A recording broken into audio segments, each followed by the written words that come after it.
ಬೆಂಗಳೂರಿನ city limits ಹತ್ರದಲ್ಲಿ ನೀವು ಒಂದು ಜಾಗನ ನೋಡ್ತೀರಾ, ಸೈಟ್ ನ ಕೊಂಡ್ಕೊಂತೀರಾ ಅಂತ ಅಂದ್ಬಿಟ್ಟು ಹೇಳಿದ್ರೆ ಈ ಜಾಗ ಹೇಳ್ಮಾಡ್ಸಿರುವಂತದ್ದು ದೊಡ್ಡಾಲದ ಮರದ ಹತ್ರ ರೂಪೀಸ್ ರೆಸಾರ್ಟ್ ಆಪೋಸಿಟ್ ನಲ್ಲಿ ಚುಂಚನಗುಪ್ಪೆಯ ಈ ಒಂದು ಜಾಗ ನಿಮಗೆ ಇವತ್ತು ಒಂದು ಆಕರ್ಷಕ ಬೆಲೆಯಲ್ಲಿ ಅವೈಲೇಬಲ್ ಇದೆ.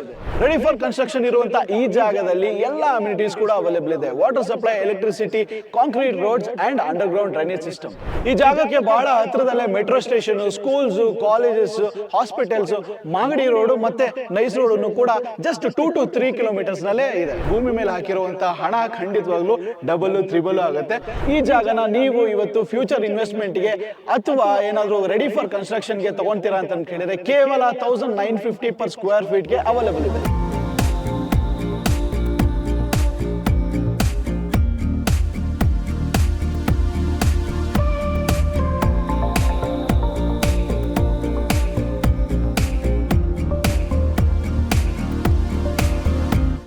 ಹಾಯ್ ಎಲ್ರಿಗೂ ನಮಸ್ಕಾರ. ನೀವು ನೋಡ್ತಾ ಇದ್ದೀರಾ cycle gap media YouTube channel. ನಾನು ಆಂಕರ್ ರಂಗನಾಥ್ ಗೌಡ.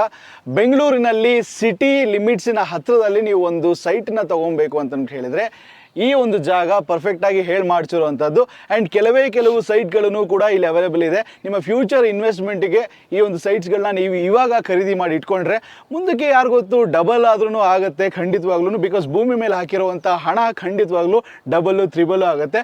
ಸೊ ಈ ರೇಷಿಯೋ ಇಂಪ್ರೂವ್ ಆಗ್ತಾನೆ ಇರುತ್ತೆ. ಬಟ್ ಆದರೆ ಜಾಗ ಇದು ತುಂಬಾ ಇಂಪಾರ್ಟೆಂಟ್ ಆಗುತ್ತೆ. ರೂಪೀಸ್ ರೆಸಾರ್ಟ್ ಇಲ್ಲಿಂದ ಎಕ್ಸಾಕ್ಟಾಗಿ ಆಪೋಸಿಟಲ್ಲೇ ಕಾಣಿಸುತ್ತೆ. ಆ್ಯಂಡ್ ಅದ್ರ ಜೊತೆಗೆ ದೊಡ್ಡ ಆಲದ ಮರ ಅಂತ ಏನು ಕರಿತೀವಿ ನಾವು, ಒಂದು ಸೆಂಟರ್ ಆಫ್ ಅಟ್ರಾಕ್ಷನ್ ಅಂತಲೇ ಹೇಳ್ಬೋದು. ಆ ದೊಡ್ಡ ಆಲದ ಮರದ ಹಿಂದಿನ ರೋಡ್ನಲ್ಲೇ ಈ ಒಂದು ಸೈಟ್ ಸಿಗುತ್ತೆ. ಹಾಗಾದರೆ ಇದ್ರ ಬಗ್ಗೆ ಕಂಪ್ಲೀಟ್ ಡೀಟೇಲ್ಸನ್ನು ಕೊಡೋದಕ್ಕೆ SLV ರೆಸಿಡೆನ್ಸಿ ಕಡೆಯಿಂದ ರಂಜಿತ್ ಅವ್ರು ನಮ್ಮ ಜೊತೆಗೆ ಜಾಯ್ನ್ ಆಗ್ತಾರೆ. ಸೊ ಅವ್ರನ್ನ ವೆಲ್ಕಮ್ ಮಾಡೋಣ. ಹಲೋ ಸರ್, ನಮಸ್ಕಾರ. ರಂಜಿತ್ ಅಂತ ಹೇಳಿ. ಹೇಗಿದ್ದೀರಾ? ಚೆನ್ನಾಗಿದ್ದೀನಿ ಸರ್. ದೊಡ್ಡಾಲದ ಮರ ಅಂತ ಹೇಳಿದ್ರೆ ಒಂದು ಸೆಂಟರ್ ಆಫ್ ಅಟ್ರಾಕ್ಷನ್ ಅಂತ ಹೇಳ್ಬೋದು. ಬಿಕಾಸ್ ಸುತ್ತಮುತ್ತ ಅಪ್ರಿಸಿಯೇಷನ್ ಅಂತೂ ತುಂಬಾನೇ ಜಾಸ್ತಿ ಆಗ್ತಾನೆ ಇದೆ. ಸೊ ಇದು ಫೆನ್ಸಿಂಗ್ ಎಲ್ಲ ಮಾಡಿಸಿದಾರೆ ಅಂಡ್ ಕಂಪ್ಲೀಟ್ ಆಗಿ ಸೈಟ್ಸ್ ಗಳನ್ನು ಕೂಡ ನಾವು ನೋಡಬಹುದು. ಯಾವ್ಯಾವ ಡೈಮೆನ್ಷನ್ ಸೈಟ್ಸ್ ಗಳು ಅವೈಲೇಬಲ್ ಇದೆ ಸರ್? ಇದರಲ್ಲಿ ಟೋಟಲ್ 47 ಸೈಟ್ಸ್ ಬಂದಿದೆ. ಎಲ್ಲ 30-40, ಅದಾದ್ಮೇಲೆ ಚಿಕ್ಕ ಮೆಜರ್ಮೆಂಟ್, ಆಡ್ ಮೆಜರ್ಮೆಂಟ್ ಅಂತ ಏನ್ ಕರಿತೀವಿ, ಅದು ಸ್ವಲ್ಪ ಸೈಟ್ಸ್ ಬಂದಿದೆ. ಓಕೆ, ವೆಲ್, ಸೊ ಬೇರೆ ಬೇರೆ ಮೆಜರ್ಮೆಂಟ್ಸ್ ಸೈಟ್ಸ್ ಗಳನ್ನು ಕೂಡ ಡೈಮೆನ್ಷನ್ಸ್ ಕೂಡ ಸಿಗುತ್ತೆ. ಇಲ್ಲಿ ಫೆನ್ಸಿಂಗ್ ಆಗಿದೆ ಅಂಡ್ ಡೆವಲಪ್ಮೆಂಟ್ಸ್ ಗಳನ್ನು ಕೂಡ ನಾವು ನೋಡಬಹುದು. ಅಂಡ್ UGD ಅಂಡರ್ ಗ್ರೌಂಡ್ ಕೂಡ ಸಿಸ್ಟಮ್ ಕೂಡ ಅವೈಲೇಬಲ್ ಇದೆ. ಸೊ ಇದು ಡೆವಲಪ್ಮೆಂಟ್ ಅಂತ ಹೇಳಿದ ತಕ್ಷಣ ಪ್ರೀ ಡೆವಲಪ್ಮೆಂಟ್, ಪೋಸ್ಟ್ ಡೆವಲಪ್ಮೆಂಟ್ ತುಂಬಾನೇ ವೇರಿಯೇಷನ್ಸ್ ಗಳಿರುತ್ತೆ ಸರ್. ಪ್ರೈಸಸ್ ಗಳು ಹೇಗಿದೆ ಸರ್? ಇದಕ್ಕೂ ಮುಂಚೆ ನಿಮ್ಮ ಚಾನಲ್ ಕಡೆಯಿಂದಾನೇ ವಿಡಿಯೋ ಆಗಿತ್ತು. ನಮ್ದು ಬಿಫೋರ್ ಏನಿತ್ತು ಪ್ರಾಜೆಕ್ಟ್ ಲೆವೆಲ್ ಮಾಡ್ಬೇಕಾದ್ರೆ ವಿಡಿಯೋ ಮಾಡಿದ್ವಿ. ಅದಾದ್ಮೇಲೆ ನಮ್ಮ ಆಲ್ಮೋಸ್ಟ್ 1 month ಆಯ್ತು ಅನ್ಕೊಂತೀನಿ. ಬಿಫೋರ್ ವಿಡಿಯೋಗೂ ಈಗ ಡೆವಲಪ್ಮೆಂಟ್ ನೀವೇ ನೋಡ್ಬೋದು. ಅವತ್ತು ಹೇಳಿದ್ವಿ ನಾವು ಕಸ್ಟಮರ್ಸ್ಗೆ, ಏನ್ ನೋಡ್ತಾ ಇದ್ದಾರೆ ವ್ಯೂವರ್ಸ್ಗೆ, ಅವ್ರಿಗೆ ಹೇಳಿದ್ವಿ ಯಾವ ರೀತಿ ಬರ್ತಾ ಇದೆ, ನೆಕ್ಸ್ಟ್ ಯಾವ ರೀತಿ ಬರುತ್ತೆ ಅಂತ ಹೇಳಿ. ಅದೇ ರೀತಿ ನಾವು ಮಾಡ್ಕೊಂಡ್ ಬಂದಿದೀವಿ ಪ್ರಾಜೆಕ್ಟಿನ. ಸೊ ಒಂದು ಮಾತನ್ನ ಏನು ಕೊಟ್ಟಿದ್ರು, ಪ್ರಾಮಿಸ್ ಏನು ಇಟ್ಕೊಂಡಿದ್ರು, ಅದನ್ನ ಕಂಪ್ಲೀಟ್ ಆಗಿ ಇಟ್ಕೊಂಡಿದ್ದಾರೆ. ಅಂಡ್ ಅದ್ರ ಜೊತೆಗೆ ಇನ್ನೊಂದು ಏನು ಹೇಳಬೇಕು ಅಂತ ಹೇಳಿದ್ರೆ, ಈ ಪ್ರೀ ಡೆವಲಪ್ಮೆಂಟ್ ಮತ್ತೆ ಪೋಸ್ಟ್ ಡೆವಲಪ್ಮೆಂಟ್ಗೆ ಸ್ವಲ್ಪ ಅಪ್ರಿಸಿಯೇಷನ್ ಆಗೇ ಇರುತ್ತೆ. ಬಟ್ ಆದರೆ ಇವರು ನಮ್ಮ ವ್ಯೂವರ್ಸ್ಗೆ ಮತ್ತೆ ಕಸ್ಟಮರ್ಸ್ಗೆ ಯೂಸ್ ಆಗಲಿ ಅಂತ ಹೇಳಿ ಸೇಮ್ ಕಾಸ್ಟ್ನಲ್ಲೇ ಆಪರೇಟ್ ಮಾಡ್ತಾ ಇದ್ದಾರೆ. ವೆಲ್ ಸರ್, ಸೊ ಡೆವಲಪ್ಮೆಂಟ್ಸ್ ಬಗ್ಗೆ ಹೇಳ್ಬೇಕಂದ್ರೆ ಏನೇನು ಡೆವಲಪ್ಮೆಂಟ್ಸ್ ಮಾಡಿದ್ದಾರೆ ಇವಾಗ? ಸರ್, ಪ್ರಾಜೆಕ್ಟಲ್ಲಿ ಬಂದು ನಿಮಗೆ 30 feet ರೋಡ್ಸ್ ಕೊಡ್ತಾ ಇದೀವಿ. ಆಮೇಲೆ ಡ್ರೈನೇಜಸ್ ಎಲ್ಲ ಅಂಡರ್ ಗ್ರೌಂಡ್ ಬರ್ತಾ ಇದೆ. ಆಲ್ಮೋಸ್ಟ್ ಯಾರು ಕೊಡ್ತಾ ಇಲ್ಲ. ಕಾಸ್ಟ್ ಜಾಸ್ತಿ ಬರುತ್ತೆ. ಒಂದು ಬಜೆಟ್ ವೈಸ್ ಅಲ್ಲಿ ಕೊಡಬೇಕಾದ್ರೆ ಕಾಸ್ಟ್ ಜಾಸ್ತಿ ಬರುತ್ತೆ ಅಂತ ಹೇಳ್ಬಿಟ್ಟು ಅದನ್ನ ಕಡಿಮೆ ಮಾಡ್ತಾರೆ ಡೆವಲಪ್ಮೆಂಟ್ಸ್ ಅಲ್ಲಿ. ಬಟ್ ನಾವು ಯಾವುದೇ ರೀತಿ ಕಾಂಪ್ರಮೈಸ್ ಆಗಿಲ್ಲ. ಅಂಡರ್ ಗ್ರೌಂಡ್ ಡ್ರೈನೇಜ್ ಸಿಸ್ಟಮ್ ಕೊಟ್ಟಿದ್ದೀವಿ, UGD ಕೊಟ್ಟಿದ್ದೀವಿ, ವಾಟರ್ ಲೈನ್ ಆಗಿರ್ಬೋದು, ಸ್ಯಾನಿಟರಿ, ಪ್ರತಿಯೊಂದು ಕೆಲಸ ನಾವೇನು ಅಂದ್ಕೊಂಡಿದ್ದೀವಿ ಮತ್ತು ಯಾವ ರೀತಿ ಹೇಳಿದ್ದೀವಿ ಅದೇ ರೀತಿ ಮಾಡ್ಕೊಂಡು ಬರ್ತಾ ಇದ್ದೀವಿ ಕಸ್ಟಮರ್ಸ್ಗೆ. ಮತ್ತು ಫ್ಯೂಚರ್ಗೆ ನಿಮ್ಗೆ ಕಾಂಕ್ರೀಟ್ ರೋಡ್ಸ್ ಬರುತ್ತೆ. ಇದೆಲ್ಲ road end to end concrete ಬರುತ್ತೆ ಇಲ್ಲಿ. ಓಕೆ, 30 feet ನಾವು ಏನು ಈ ಒಂದು ರೋಡ್ ಅಲ್ಲಿ ನಿಂತಿದ್ದೀವಿ. ಸೊ ಇದು ಕಂಪ್ಲೀಟ್ ಆಗಿ ಕಾಂಕ್ರೀಟ್ ರೋಡ್ ಬರುತ್ತೆ. ಅಂಡ್ ಪ್ರತಿಯೊಂದು ಸೈಟಿಗೂ ಕೂಡ ನಾವು ನೋಡ್ಬೋದು ವಾಟರ್ ಸಪ್ಲೈ ಕನೆಕ್ಷನ್ ಇದೆ. ಅಂಡ್ ಅದ್ರ ಜೊತೆಗೆ ಸ್ಯಾನಿಟರಿ ಕನೆಕ್ಷನ್ ಕೂಡ ಇದೆ. ಅಂಡ್ ಇಲ್ಲಿ ನಾವು ನೋಡೋ ಹಾಗೆ ಕಂಪ್ಲೀಟ್ ಆಗಿ ಈ ಅಂಡರ್ ಗ್ರೌಂಡ್ ಕನೆಕ್ಷನ್ ಕೂಡ ಸ್ಯಾನಿಟರಿ ಇದು ಏನಿರುತ್ತೆ, ಸೊ ಅಂಡರ್ ಗ್ರೌಂಡ್ ಕನೆಕ್ಷನ್ ಕೂಡ ಕೊಟ್ಟಿದ್ದಾರೆ. ವೆಲ್ ಸರ್, ಇವಾಗ ಡಾಕ್ಯುಮೆಂಟೇಶನ್ ಅಂತ ಹೇಳಿದ್ ಬಂದಿದ ತಕ್ಷಣ ಪ್ರತಿಯೊಬ್ಬರು ಕೂಡ ಡಾಕ್ಯುಮೆಂಟ್ಸ್ನ ಕೇಳ್ತಾರೆ, ಚೆಕ್ ಮಾಡ್ತಾರೆ, ಲೀಗಲ್ ಚೆಕ್ ಮಾಡ್ತಾರೆ. ಸೊ ಹೇಗಿರುತ್ತೆ ಪ್ರೊಸೆಸ್ ಅದೆಲ್ಲ? ಅದನ್ನು ಕನ್ವರ್ಷನ್ ಅಂತ ಬಂತು ಅಂತ ಹೇಳಿದ್ರೆ ನಮ್ದು DC ಕನ್ವರ್ಷನ್ ಆಗಿದೆ. ಟೋಟಲ್ ಲ್ಯಾಂಡ್ ಈ ಖಾತಾ ಬರುತ್ತೆ. ಓಕೆ, ಸೊ ಈ ಖಾತಾ ಬರುತ್ತೆ ಅಂಡ್ DC ಕನ್ವರ್ಷನ್ಸ್ ಕೂಡ ಆಗಿದೆ. ವೆಲ್ ಸರ್, ಇವಾಗ ನೆಕ್ಸ್ಟ್ ಫ್ಯೂಚರ್ ಡೆವಲಪ್ಮೆಂಟ್ಸ್ಗಳು ಏನೇನು ನೋಡ್ಬೋದು ನಾವಿಲ್ಲಿ? ಎಲೆಕ್ಟ್ರಿಸಿಟಿ ಅಥವಾ ಪ್ಲೇಯಿಂಗ್ ಏರಿಯಾ ಏನಾದ್ರೂ ಬರ್ಬೋದಾ ಇಲ್ಲಿ? ಸರ್, ಪ್ಲೇ ಏರಿಯಾ ಕೊಡ್ತಾ ಇಲ್ಲ, ಪಾರ್ಕ್ ಕೊಡ್ತಾ ಇದೀವಿ ನಿಮಗೆ. ಆ ಲೈನ್ ಏನು ನಿಂತಿದೆ ಟ್ರಾಕ್ಟರು, ಅದು ಫುಲ್ಲು ಪಾರ್ಕ್ ಏರಿಯಾ ಬರುತ್ತೆ ನಿಮಗೆ. ಓಕೆ ಡೆವಲಪ್ಮೆಂಟ್ಸ್ ಅಲ್ಲಿ ಹೇಳಿದ್ನಲ್ಲ, concrete roads, individual water, sanitary ಇದೆಲ್ಲ ಪ್ರೆಸೆಂಟ್ ಕಾಣ್ತಾ ಇದೆ. ಪೋಲ್ ಒಂದು ಬರುತ್ತೆ ನಿಮಗೆ, ಫ್ರಂಟ್ ಎಂಟ್ರೆನ್ಸ್ ಆರ್ಚು ಗೇಟು ಬರುತ್ತೆ ಲೇಔಟ್ ಅಲ್ಲಿ. ಓಕೆ ಸೊ ಇದು ಗೇಟೆಡ್ ಕಮ್ಯುನಿಟಿ ಮಾಡ್ತಾ ಇದೀವಿ ನಾವು. ಎಕ್ಸಾಕ್ಟ್ಲಿ. ಸೊ ಎಂಟ್ರೆನ್ಸ್ ಆರ್ಚ್ ಮತ್ತೆ ಒಂದು ಸ್ವಲ್ಪ ಗೇಟ್ಸ್ ಕೂಡ ಚೆನ್ನಾಗಿ ಕಾಣಿಸೋದ್ರಿಂದ ನಿಮಗೆ ಒಂದು ಲೇಔಟ್ ಫಾರ್ಮೇಶನ್ ಅಲ್ಲಿ ನೋಡೋದಕ್ಕೆ ಅದ್ಭುತವಾಗಿ ಕಾಣಿಸುತ್ತೆ. ಅದ್ರ ಜೊತೆಗೆ ಸರ್, ಇವಾಗ ಪ್ರತಿಯೊಬ್ಬರೂ ಕೂಡ ಸೈಟ್ನ ಪರ್ಚೇಸ್ ಮಾಡಿದಾದ್ಮೇಲೆ ಸೊ ಫ್ಯೂಚರ್ ಇನ್ವೆಸ್ಟ್ಮೆಂಟ್ಗೆ ಅಂತ ಇಟ್ಕೊಂತಾರೆ, ಇನ್ನು ಕೆಲವರು ಕನ್ಸ್ಟ್ರಕ್ಷನ್ಗೆ ಅಂತ ಇಟ್ಕೊಂತಾರೆ. ಸೊ ಕನ್ಸ್ಟ್ರಕ್ಷನ್ಗೆ ರೆಡಿ ಫಾರ್ ಕನ್ಸ್ಟ್ರಕ್ಷನ್ ಅಥವಾ ಫ್ಯೂಚರ್ ಇನ್ವೆಸ್ಟ್ಮೆಂಟ್ಗೆ ಇಟ್ಕೊಬೋದಾ, ಹೇಗೆ ಇದು ಸರ್? ಸುತ್ತಮುತ್ತ ನೋಡಿದ್ರೆ ನಿಮಗೆ ಗೊತ್ತಾಗುತ್ತೆ ಇದು ರೆಡಿ ಫಾರ್ ಕನ್ಸ್ಟ್ರಕ್ಷನ್ ಪ್ರಾಜೆಕ್ಟ್. ಯಾಕೆಂದ್ರೆ ನಿಮಗೆ ಬಸ್ ಸ್ಟಾಪ್ ಆಗಿರ್ಬೋದು, ಎದುರುಗಡೆ ಆಪೋಸಿಟ್ ರುಪೀಸ್ ರೆಸಾರ್ಟ್ ಇದೆ. ಪ್ರತಿ ವಾಕಬಲ್ ಡಿಸ್ಟೆನ್ಸ್ ಅಲ್ಲಿ ನಿಮ್ಗೆ ಎಲ್ಲ ಕೀ ಡಿಸ್ಟೆನ್ಸ್ ಅಲ್ಲಿ ಪ್ರತಿಯೊಂದು ಇದು, ಹಾಸ್ಪಿಟಲ್ ಆಗಿರ್ಬೋದು, ಸ್ಕೂಲು, ಕಾಲೇಜಸ್ ಇದೆಲ್ಲ ಇದೆ. ಎಸ್. ಅಂಡ್ ಕನೆಕ್ಟಿವಿಟಿ ಬಗ್ಗೆ ಹೇಳ್ತೀವಿ ಅಂದ್ರೆ ಸರ್, ಕನೆಕ್ಟಿವಿಟಿ ಇಲ್ಲಿಂದ ದೊಡ್ಡ ಆಲದ ಮರದಿಂದ ಎಲ್ಲೆಲ್ಲಿಗೆ ರೋಡ್ಸ್ಗಳು ಕನೆಕ್ಟ್ ಆಗುತ್ತೆ ಅಂಡ್ ಎಷ್ಟು ಸೌಕರ್ಯಗಳಿದೆ ಇಲ್ಲಿ ಎಲ್ಲ? ಸರ್, ಆ ದೊಡ್ಡ ಆಲದ ಮರ ಬಂದು ಸೆಂಟ್ರ್ ಪಾಯಿಂಟ್ ಈ ಏರಿಯಾಗೆ. ಇಲ್ಲಿಂದ ನಮಗೆ ತಾವರೆಕೆರೆ, ಮಾಗಡಿ ರೋಡು, ಮೈಸೂರು ರೋಡು, ಅದಾದ್ಮೇಲೆ ಬಿಡದಿ, ಇದಿಷ್ಟಿಗೂ ಕನೆಕ್ಟಿವಿಟಿ ಇದೆ. ಇದು ಸೆಂಟರ್ ಆಫ್ ಪಾಯಿಂಟ್ ಅಲ್ಲಿ ಇದೆ. ಓಕೆ ವೆಲ್, ಸೊ ಇಲ್ಲಿ ಹತ್ರದಲ್ಲಿ ಸ್ಕೂಲ್ಸ್, ಕಾಲೇಜಸ್ ಮತ್ತೆ ಹಾಸ್ಪಿಟಲ್ಸ್ಗಳ ಬಗ್ಗೆ ಹೇಳಬೇಕು ಅಂದ್ರೆ ಎಷ್ಟೆಷ್ಟು ಡಿಸ್ಟೆನ್ಸ್ ಅಲ್ಲಿ ಇದೆ ಸರ್? ಸರ್, ಎಲ್ಲ ನಿಮ್ಗೊಂದು 4 to 5 ಕಿಲೋಮೀಟರ್ಸ್ ಒಳಗಡೆ ಇದೆ.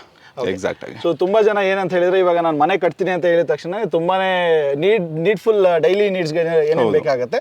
ಸೊ ಹಾಸ್ಪಿಟಲ್ಸ್, ಸ್ಕೂಲ್ ಅಥವಾ ಪೆಟ್ರೋಲ್ ಬಂಕ್ಸ್, ಬಸ್ ಸ್ಟಾಪ್ಸ್ಗಳನ್ನ ಜಾಸ್ತಿ ಜನ ನೋಡ್ತಾರೆ. ಸೊ ಇಲ್ಲಿಗೆ ಈ ಒಂದು ಜಾಗಕ್ಕೆ ಬಹಳ ಹತ್ರದಲ್ಲೇನೆ ಈ ಎಲ್ಲದನ್ನು ಕೂಡ ಅವೈಲೇಬಲ್ ಆಗಿದೆ ಅಂತಾನೆ ಹೇಳ್ಬೋದು.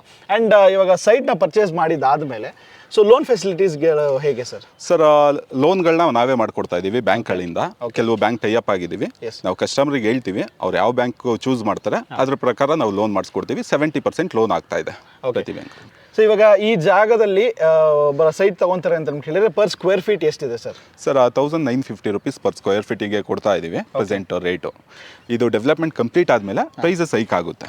ಓಕೆ, ಇವಾಗ ಒಂದು 2 years ಆದಮೇಲೆ ಎಷ್ಟು ಅಪ್ರಿಸಿಯೇಷನ್ ಕಂಡ್ಕೊಬೋದು, ಏನಾದರೂ ಐಡಿಯಾಸ್? ಸರ್, ನಮ್ಮ ಬೆಂಗಳೂರಲ್ಲಿ ನೀವು ಎಲ್ಲೇ ಇನ್ವೆಸ್ಟ್ ಮಾಡಿದ್ರು ಬೆಂಗಳೂರು ಸುತ್ತಮುತ್ತ ಒಳ್ಳೆ ಅಪ್ರಿಸಿಯೇಷನ್ ಸಿಕ್ಕೇ ಸಿಗುತ್ತೆ. ಓಕೆ, 2 years 3 years ಒಳಗಡೆ ನೀವೇನು ಇನ್ವೆಸ್ಟ್ ಮಾಡ್ತೀರಾ ಅದು ಹೈಕ್ ಆಗೇ ಆಗುತ್ತೆ ಪ್ರೈಸಸ್ಸು. ನಮ್ಗೆ ಇಲ್ಲಿ ಬೆನಿಫಿಟ್ಸ್ ಏನಂದರೆ ಬೆಸ್ಟ್ ಅಂತ ಹೇಳಿದ್ರೆ, ಕರ್ನಾಟಕ ಹೌಸಿಂಗ್ ಬೋರ್ಡು ನಮ್ಮ ಆಪೋಸಿಟ್ ಲೇಔಟೇ ಮಾಡ್ತಾ ಇದ್ದಾರೆ. ಓಕೆ, ಆಲ್ಮೋಸ್ಟ್ ಕಂಪ್ಲೀಟ್ ಆಗಿದೆ ಅದು.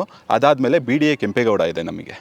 BDA ಕೆಂಪೇಗೌಡ ಬಂದು ಇಲ್ಲಿಂದ ನಮಗೆ 4 ಕಿಲೋಮೀಟರ್ಸ್ ಆಗುತ್ತೆ. ಓಕೆ, ಅದಾದಮೇಲೆ ಮೆಟ್ರೋ ಸ್ಟೇಷನ್ ಚಳ್ಳೆಘಟ್ಟ, ಅಲ್ಲಿಂದ ನಿಮಗೊಂದು 4 to 5 minutes ಆಗುತ್ತೆ. ಸೊ ಇವಾಗ ಕೆಂಗೇರಿವರೆಗೂ ಮಾತ್ರ ಮೆಟ್ರೋ ಸ್ಟೇಷನ್ ಇತ್ತು, ಇವಾಗ ಚಳ್ಳಘಟ್ಟ ನಿಮಗೆ ಗೊತ್ತಿದೆ ಅಂತ ಹೇಳಿದ್ರೆ ಕೆಂಗೇರಿ ನೆಕ್ಸ್ಟ್ ಸ್ಟೇಷನ್ನೇ. ಸೊ ಚಳ್ಳಘಟ್ಟದಿಂದ ನಿಮಗೆ ಒಂದು 5 minutes ಡ್ರೈವ್ ಇಲ್ಲಿಗೆ ಅಂತಲೇ ಹೇಳ್ಬೋದು.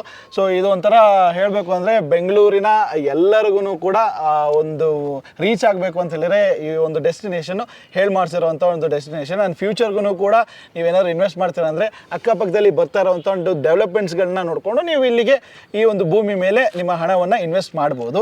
ಸರ್, ಇವಾಗ ದುಡ್ಡಿದೆ ಅಂತ ಹೇಳಿದ್ರೆ ತುಂಬಾನೇ ಜನ ಮ್ಯೂಚುವಲ್ ಫಂಡ್ಸ್, RD, FD ಇದ್ರ ಮೇಲೆಲ್ಲ ಹಾಕ್ತಾರೆ, ಅದ್ರ ಮೇಲೆ ಇನ್ವೆಸ್ಟ್ ಮಾಡ್ತಾರೆ. ಬಟ್ ಆದರೆ ಭೂಮಿ ಮೇಲೆ ನಾವು ಯಾಕೆ ಇನ್ವೆಸ್ಟ್ ಮಾಡಬೇಕು? ಸರ್, ಇವಾಗ ನಮ್ಗೆ ಗೊತ್ತಿರೋ ಹಾಗೇನೆ ನಮ್ಮ ತಾತ ಅಥವಾ ನಮ್ಮ ತಂದೆ ಯಾರಾದರೂ ಆಗಿರ್ಬೋದು, ಬೆಂಗಳೂರಲ್ಲಿ ಅವತ್ತಿನ ಪ್ರೈಸು ಹೇಳ್ತಾರೆ ಕೆಲವರು 5,000 ಇತ್ತು ಅವತ್ತು, ನನ್ನ ಸೈಟಿಗೆ ಇನ್ವೆಸ್ಟ್ ಮಾಡಬೇಕಿತ್ತು, ಇಲ್ಲಿ ನನ್ನ ಹತ್ರ ಕಾಸಿತ್ತು, ನಾನು ಇನ್ವೆಸ್ಟ್ ಮಾಡಲಿಲ್ಲ ಅಂತ ಹೇಳ್ತಾರೆ.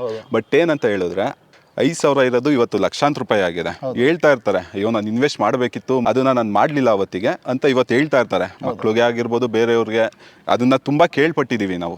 ಆ ತಪ್ಪನ್ನ ನಾವು ಮಾಡೋದು ಬೇಡ, ನಮ್ಮ ಜನರೇಷನ್ ಮಾಡೋದು ಬೇಡ. ನಮ್ಮ ಫ್ಯೂಚರ್ ಜನರೇಷನ್ಗೆ ಒಂದು ಸೆಕ್ಯೂರ್ ಆಗಿರುತ್ತೆ, ನಮ್ಮ ಮಕ್ಕಳಾಗಿರ್ಬೋದು, ಇನ್ನೊಬ್ರಿಗೆ ಸೆಕ್ಯೂರಿಟಿ ಇರುತ್ತೆ. ಒಂದು ಪ್ರಾಪರ್ಟಿ ನಾವು ಮಾಡಿದ್ವಿ ಅಂತ ಹೇಳಿದ್ರೆ ಬೆಂಗಳೂರಲ್ಲಿ ಫ್ಯೂಚರ್ಗೆ ಆಗುತ್ತೆ ಇದು.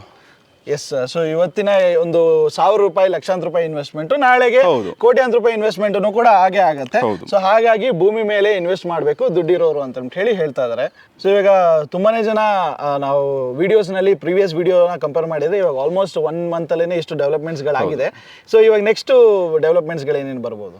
ಸರ್, ಅದೇ ಕಾಂಕ್ರೀಟ್ ರೋಡ್ಸು, ಎಲೆಕ್ಟ್ರಿಕಲ್ಲು ಇದಿಷ್ಟು ಬರುತ್ತೆ. ಫ್ರಂಟ್ ಎಂಟ್ರೆನ್ಸ್ ಆರ್ಚು ಗೇಟು ಬರುತ್ತೆ ನಿಮ್ಗೆ. ಸೊ ಇನ್ನು ಎಷ್ಟು ದಿನದೊಳಗಡೆ ಇದನ್ನ ಎಕ್ಸ್ಪೆಕ್ಟ್ ಸರ್? ಅರೌಂಡ್ ಇನ್ನ 20-25 ಡೇಸಲ್ಲಿ ಆಲ್ಮೋಸ್ಟ್ ನಾವು ಏನು ಪ್ರಾಮಿಸ್ ಮಾಡಿದೀವಿ ಕಸ್ಟಮರ್ಸ್ಗೆ ಅದಷ್ಟು ಕಂಪ್ಲೀಟ್ ಮಾಡ್ಕೊಡ್ತೀವಿ. ಸೊ ಪ್ರತಿಯೊಬ್ಬರು ಕೂಡ ಒಂದು ಭೂಮಿ ಮೇಲೆ ಇನ್ವೆಸ್ಟ್ ಮಾಡ್ತಾ ಇದ್ದಾರೆ ಅಂತ ಹೇಳಿದ್ರೆ ಅಷ್ಟು ಲಕ್ಷಗಳು ಇನ್ವೆಸ್ಟ್ ಮಾಡ್ತಾ ಇದ್ದಾಗ ಡಾಕ್ಯುಮೆಂಟೇಷನ್ ಕೇಳ್ತಾರೆ ಸರ್? ಖಂಡಿತ ಸರ್. ಇವಾಗ ಒಬ್ರು ಕಸ್ಟಮರು ನಮ್ಮನ್ನ ನಂಬಿ ಬಂದು ಇನ್ವೆಸ್ಟ್ ಮಾಡ್ತಾ ಇದ್ದಾರೆ ಅಂದರೆ ಫಸ್ಟು ಡಾಕ್ಯುಮೆಂಟ್ ಬಗ್ಗೆ ಸ್ಯಾಟಿಸ್ಫ್ಯಾಕ್ಷನ್ ನನಗಿರಬೇಕು. ಯಾಕೆಂದರೆ ಪ್ರಾಪರ್ಟಿನ ನಾವು ಪರ್ಚೇಸ್ ಮಾಡೋದಕ್ಕೆ ಮುಂಚೆ ಲೀಗಲಿಟಿ ನಾವು ಕ್ಲಿಯರ್ ಮಾಡ್ಕೊತೀವಿ. ಯಾಕೆಂದರೆ ಲೀಗಲ್ ಇಲ್ಲ ಅಂದರೆ ನಾನು 10 ಜನಕ್ಕೆ ಕಸ್ಟಮರಿಗೆ ಕೊಡೋಕ್ಕಾಗಲ್ಲ, ಅದು ಬ್ಯಾಡ್ ನೇಮ್ ಬರುತ್ತೆ. ನಾವು ಯಾವುದೇ ಡಾಕ್ಯುಮೆಂಟು ಪ್ರಾಪರ್ಟಿ ಪರ್ಚೇಸ್ ಮಾಡಿದ್ರು ಲೀಗಲಿಟಿ ಇದ್ರೆ ಮಾತ್ರನೇ ನಾವು ಪ್ರೊಸೀಜರ್ ಹೋಗೋದು, ಅದಾದಮೇಲೆ ನಾವು ಡೆವಲಪ್ಮೆಂಟ್ ಎಲ್ಲ ಸ್ಟಾರ್ಟ್ ಮಾಡೋದು. ಆ ಡಾಕ್ಯುಮೆಂಟ್ ಬಗ್ಗೆ 100% ಶೂರ್ ನಾವು ಕೊಡ್ತೀವಿ. ಡಾಕ್ಯುಮೆಂಟ್ ಕ್ಲಿಯರ್ ಇದೆ ಅನ್ನೋ ಉದ್ದೇಶಕ್ಕೆ ನಾವು ಲೇಔಟ್ ಮಾಡ್ತಾ ಇರೋದು. ಅದೇ ಧೈರ್ಯದ ಮೇಲೆ ಕಸ್ಟಮರಿಗೂ ನಾವು ಪ್ರಾಪರ್ಟಿ ಕೊಡ್ತಾ ಇರೋದು. ಓಕೆ, ಸೊ ಡಾಕ್ಯುಮೆಂಟೇಷನ್ನ ಒಂದು ಚಿಂತೆನೂ ಕೂಡ ಇರೋದಿಲ್ಲ. ನೀವು ಇನ್ ಕೇಸ್ ಡಾಕ್ಯುಮೆಂಟೇಷನ್ನ ಚೆಕ್ ಮಾಡ್ಕೊತೀರಾ ಅಂತ ಹೇಳಿದ್ರು ಕೂಡ ಸೊ ಅಮೌಂಟ್ ಏನಾದ್ರು ಪೇ ಮಾಡಿ ಅವರು ಚೆಕ್ ಸರ್ ಮಾಡ್ಕೊಂಡು 10,000 rupees ಬುಕ್ಕಿಂಗ್ ಅಮೌಂಟ್ ಇರುತ್ತೆ. Okay. ಅದಾದ್ಮೇಲೆ 10 days ಟೈಮ್ ಕೊಡ್ತೀವಿ, ಡಾಕ್ಯುಮೆಂಟ್ ಕೊಡ್ತೀವಿ, ಅದನ್ನ ಲೀಗಲ್ ಮಾಡ್ಕೊಂಡು ಆದ್ಮೇಲೆ ನಾವು ಅಗ್ರಿಮೆಂಟಿಗೆ ಪ್ರೊಸೀಜರ್ ಹಾಕೋದು. ಅದಕ್ಕೆ ಬಿಫೋರು ನಾವು ಯಾವುದೇ ರೀತಿ ಫೋರ್ಸು ಮಾಡಲ್ಲ ಕಸ್ಟಮರಿಗೆ. ಓಕೆ, ಸೊ ಸೊ ಭೂಮಿ ಮೇಲೆ ನೀವು ಇನ್ವೆಸ್ಟ್ ಮಾಡಿದಂಥ ಅಮೌಂಟು ಖಂಡಿತವಾಗ್ಲೂ ಡಬಲ್ ಆಗ್ತಾನೆ ಹೋಗುತ್ತೆ. ಸೊ ಇದು ಎಲ್ಲೇ ಕೂಡ ಬೇರೆ ಯಾವುದೇ ಒಂದು ಫೀಲ್ಡ್ನಲ್ಲಿ ಹೋದ್ರೂ ಕೂಡ ನಿಮಗೆ ಈ ರೀತಿಯಾದಂಥ ಒಂದು ಹೈಕನ್ನು ಅಪ್ರಿಸಿಯೇಷನನ್ನು ಎಲ್ಲೂ ನೋಡೋದಕ್ಕೆ ಚಾನ್ಸೇ ಇಲ್ಲ. ಹಾಗಾಗಿ ಬಹಳಷ್ಟು ಜನ ಏನೇ ಮಾತಾಡಿದ್ರು ಕೂಡ ಎಕರೆಗಟ್ಟಲೆ ಮತ್ತು ಸೈಟು ಭೂಮಿ ಇದರ ಬಗ್ಗೆನೇ ಜಾಸ್ತಿ ಚರ್ಚೆ ಮಾಡ್ತಾ ಇರ್ತಾರೆ. ಯಾಕೆಂದರೆ ಹಣ ದುಪ್ಪಟ್ಟಾಗ್ತಾ ಹೋಗ್ತಾ ಇರುತ್ತೆ. ನೀವೇನಾದ್ರೂ ಈ ಒಂದು ಸೈಟನ್ನ ವಿಸಿಟ್ ಮಾಡ್ತೀರಾ ಅಂತ ಹೇಳಿದ್ರೆ ಖಂಡಿತವಾಗ್ಲೂ ನಂಬರ್ ಬರ್ತಾ ಇದೆ, ಕಾಲ್ ಮಾಡಿ ನೀವು ಬಂದು ಈ ಒಂದು ಜಾಗನ ವಿಸಿಟ್ ಮಾಡ್ಬೋದು. ಇಲ್ಲೇ ದೊಡ್ಡಾಲದ ಮರದ ಹಿಂದೆ ನಿಮಗೆ ಈ ಒಂದು ಸೈಟ್ ಅವೈಲೇಬಲ್ ಇದೆ. ಸೊ ಕೆಲವು ಸೈಟ್ಸ್ಗಳು ಮಾತ್ರನೇ ಅವೈಲೇಬಲ್ ಇದೆ. ನೀವು ಬಂದು ಯಾವುದೇ ಡೈಮೆನ್ಷನ್ಸ್ಗಳು ಬೇಕಾಗುತ್ತೆ ಅಂತ ಹೇಳಿದ್ರು ಕೇಳಿ ಕನ್ಸಲ್ಟ್ ಮಾಡಿ ಡಾಕ್ಯುಮೆಂಟೇಷನ್ ಎಲ್ಲ ಚೆಕ್ ಮಾಡಿ ಅದಾದ ನಂತರ ಈ ಒಂದು ಜಾಗನ ನೀವು ಖರೀದಿ ಮಾಡ್ಬೋದು. ಇದಾಗಿತ್ತು ಇವತ್ತಿನ ಒಂದು ವಿಡಿಯೋ. ಮತ್ತೆ ಇನ್ನಷ್ಟು ವಿಡಿಯೋಗಳೊಂದಿಗೆ ನಾವು ನಿಮ್ಮನ್ನ ಭೇಟಿ ಆಗ್ತೀವಿ. ನೀವು ನೋಡ್ತಾ ಇರಿ ಅಲ್ಲಿವರೆಗೂ cycle gap media YouTube channel. ನೀವೇನಾದರೂ ಹೊಸದಾಗಿ ಈ ಒಂದು ವಿಡಿಯೋನ ನೋಡ್ತಾ ಇದ್ರೆ ಲೈಕ್ ಮಾಡಿ, ಶೇರ್ ಮಾಡಿ, ಸಬ್ಸ್ಕ್ರೈಬ್ ಮಾಡಿ ಸೈಕಲ್ ಗ್ಯಾಪ್ ಮೀಡಿಯಾ ಯೂಟ್ಯೂಬ್ ಚಾನಲ್ಗೆ. ನಾನು anchor Ranganath Gowda, signing off from here.